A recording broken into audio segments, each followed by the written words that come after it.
general question, Mr. Guzrudin. So you all proudly support your respective parties, but we all know that no party is perfect. Now, what part of your party's platform do you dislike or have the biggest problem supporting?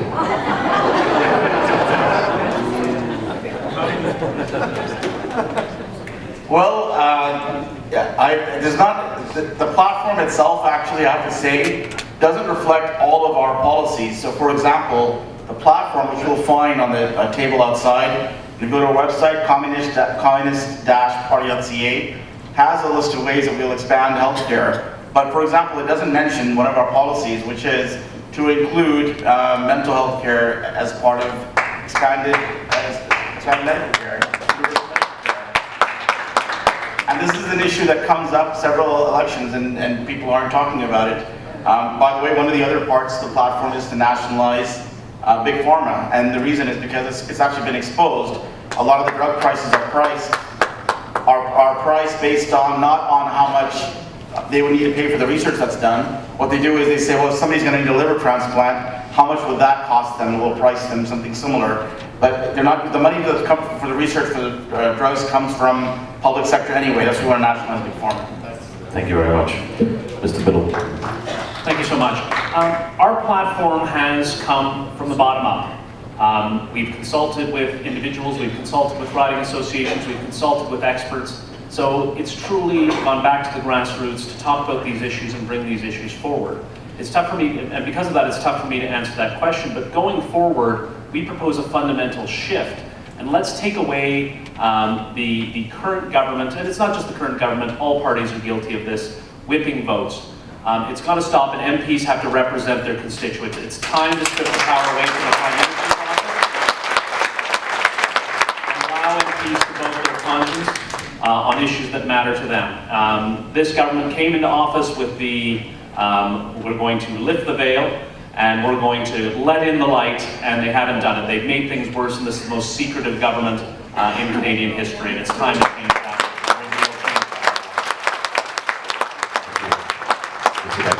Well, the only party in the House of Commons that actually allows for a free vote on issues of conscience is the Conservative Party.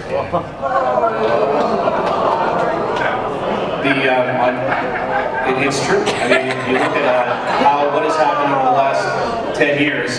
The party with the largest percentage of individuals who have been able to vote their conscience is the Conservative Party. There is certainly Mr. Trudeau has implemented a strategy where you actually have to sign off on issues of conscience, how you're going to vote before you're actually allowed to run as a member of Parliament. So the aspect of what we're trying to accomplish, and the piece that I believe that would make a lot of sense and I would love to see in our platform is the ability for us to negotiate and assist in a much stronger way our local municipalities, so that we could engage directly with the regional government, engage directly with the municipal government on programs and process and infrastructure strategies that they want to implement.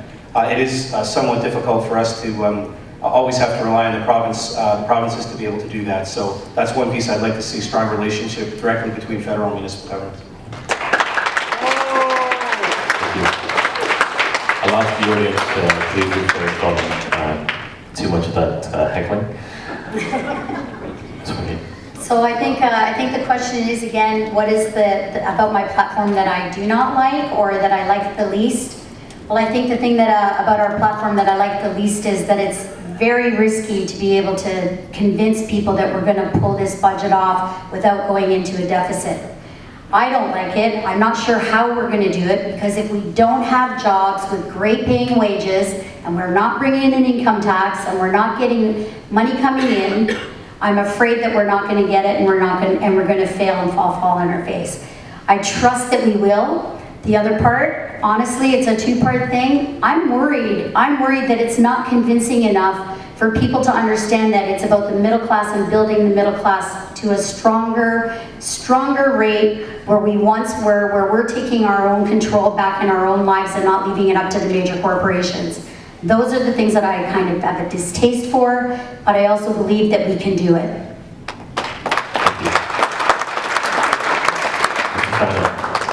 Might be the most honest answer I've heard all night up here. I'll try and better it.